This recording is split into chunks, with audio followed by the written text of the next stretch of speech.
권비는 권집중의 딸로 1408년에 1차 선발로 대감 황엄을 따라서 명나라로 시집간 여인입니다. 그리고 그녀는 조선에서 명나라로 시집간 여인들 중에서 명사의 후비 열전에 유일하게 이름이 실린 여인입니다. 열전 내용에 의하면 권비가 순수했으며 미색이 가장 뛰어났고 퉁소를 잘 불어서 영락제가 권비를 사랑했다고 전합니다. 결국 권비의 퉁소 실력이 영락제의 마음을 요동치게 만들었고 결국 권씨는 다른 여인들보다 높은 직책에 봉해집니다. 참고로 영락제는 명나라를 가장 강력한 정성기로 만든 인물로 강력한 군사력을 확립하고 경제를 번성시킨 황제입니다.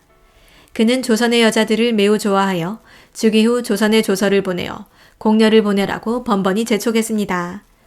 여기에 대해서는 여러 이유가 있지만 영락제의 우상이 다름 아닌 원나라의 쿠빌라이 칸이었던 까닭에 그는 원나라의 황제들이 고려로부터 공녀들을 받았던 것처럼 조선으로부터 숱하게 공녀를 받으려 했습니다. 또 영락제는 고려인이었다고 알려진 죽은 모친을 그리워하여 그 그림자를 쫓아 조선인 미녀를 얻으려 했다는 이야기도 있습니다. 1408년 한양에 도착한 명나라 사신 황엄은 조선국에 가서 이쁜 처자가 있으면 몇 명을 간택해 오라는 영락제의 명을 태종에게 전합니다. 이웃나라이자 신생국이었던 조선의 태종은 영락제의 성품을 누구보다 잘 알고 있어 명을 거역할 수가 없었습니다. 당시 조선은 진원녀들을 명나라에 보내지 않을 수 없는 입장이라 바로 그날 처녀 간택을 담당하게 될 임시기구를 설치했고 전국에서 13세 이상 25세 이하의 양가집 처녀를 대상으로 2달여의 탐문과 평가 끝에 30여 명의 처녀들을 뽑아 한양으로 올립니다. 의정부에서는 일단 이들 중 명나라에 보낼 처녀를 7명 선발하였고 그해 10월 경복궁에서 태종과 황엄이 최종적으로 5명을 간택합니다. 황엄의 평가에 따라 선발된 5인의 여성은 공조판서를 지낸 권집중의 딸, 판서를 지낸 임첨년의 딸, 영주진사를 지낸 이문명의 딸, 사직 여기진의 딸, 수원기관 최득비의 딸이었습니다. 이날 태종은 간택을 끝낸 후 집무실로 돌아와 승정원 대원들에게 이렇게 말했는데 2등을 한 임씨는 관음보살의 상과 같아서 애교가 없고 여씨는 입술이 넓고 이마가 좁으니 그게 무슨 인물이냐며 황엄의 안목을 비판하였습니다. 하지만 태종도 1등을 한 권집중의 딸에 대해서는 시비를 걸지 않았으니 그녀가 바로 훗날 영락제의 사랑을 독차지한 권비였습니다. 그녀들이 떠나던 날 그 부모 친척의 울음소리가 길을 따라 끝없이 이어졌다고 실록은 적고 있었으니 이때 당시 권집중의 딸은 18살, 임첨년의 딸 17살, 이문명의 딸 17살, 여기진의 딸 16살, 최득비의 딸 14살이었습니다. 명나라로 간 진원녀 일행은 이듬해인 1409년 2월 북경으로 거동한 영락제와 처음 만나게 되었습니다. 영락제는 그녀를 처음 만난 자리에서 뛰어난 아름다움과 뛰어난 옥소 소리에 매혹되었다고 전합니다.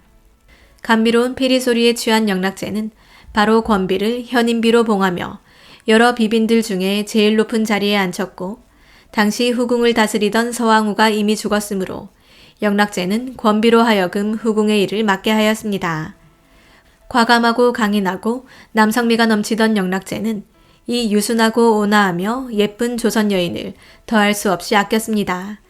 그녀와 함께 온 다른 여인들도 각각 임씨는 순비, 이씨는 소희, 여씨는 처벼, 최씨는 미인에 책봉되었지만 영락제는 후궁 여인들 중 권비를 가장 총애하여 모든 곳을 함께 다녔으며 심지어 자신이 원정을 나갈 때에도 그녀를 항상 데리고 다녔습니다.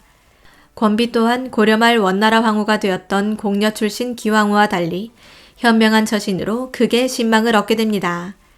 권비에 대한 영락제의 총애는 그녀의 가족들에게도 미쳤으니 권씨의 오빠 권영구는 삼품 벼슬인 광록시경에 임명되었고 그녀의 오빠라는 이유로 극진하게 대접을 받아 남경을 찾을 때 험한 바닷길이 아니라 육로로 오라며 특별 조치까지 해줍니다. 태종 10년에는 권비의 일족인 유정현이 북경에 도착할 때는 영락제가 황엄을 시켜 권비의 명을 전하게 했으며 별도로 비당과 돈, 안장이 있는 말을 하사해주는 특혜를 받기도 합니다.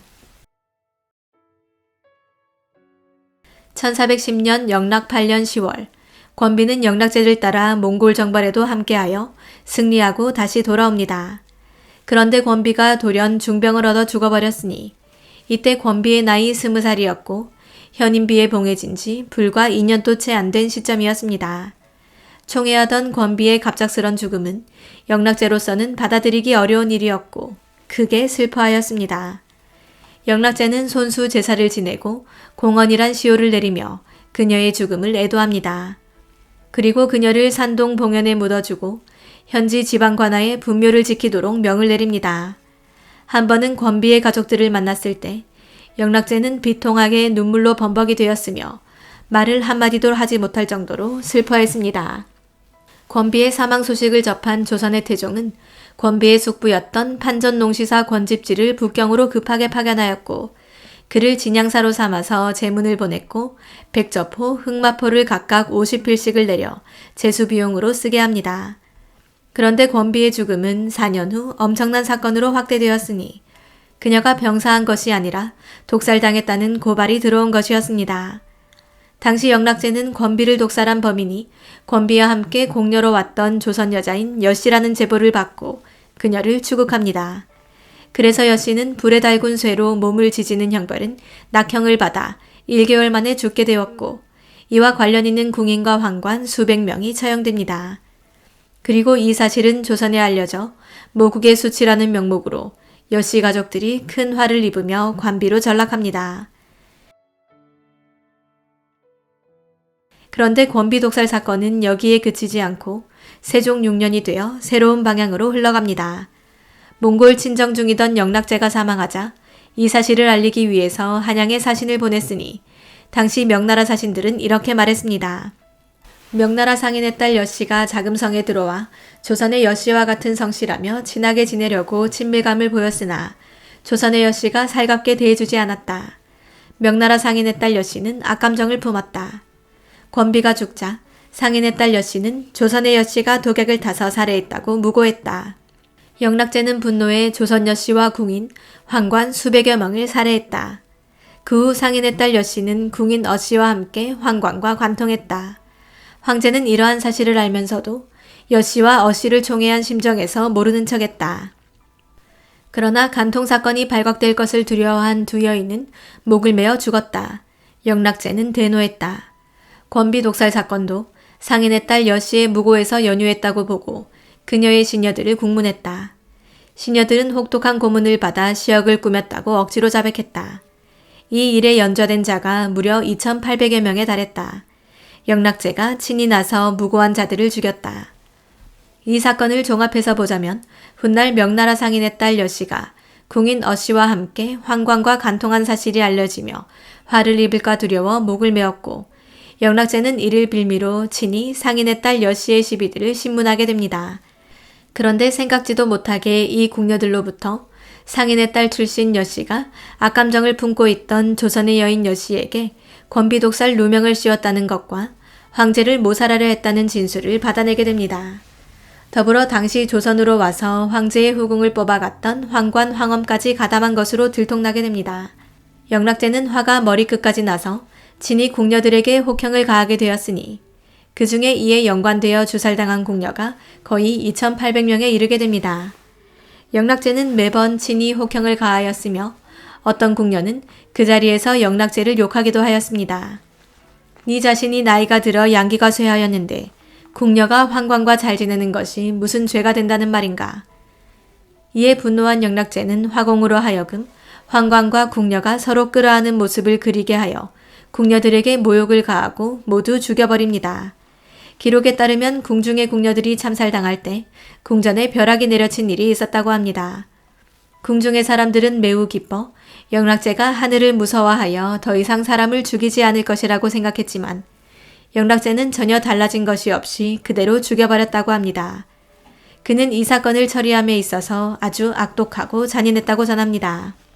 한편 권비와 함께 조선을 떠나 공녀로 왔던 4명의 여인들 중 3명의 여인은 이때의 사건에 연루되어 모두 죽게 됩니다.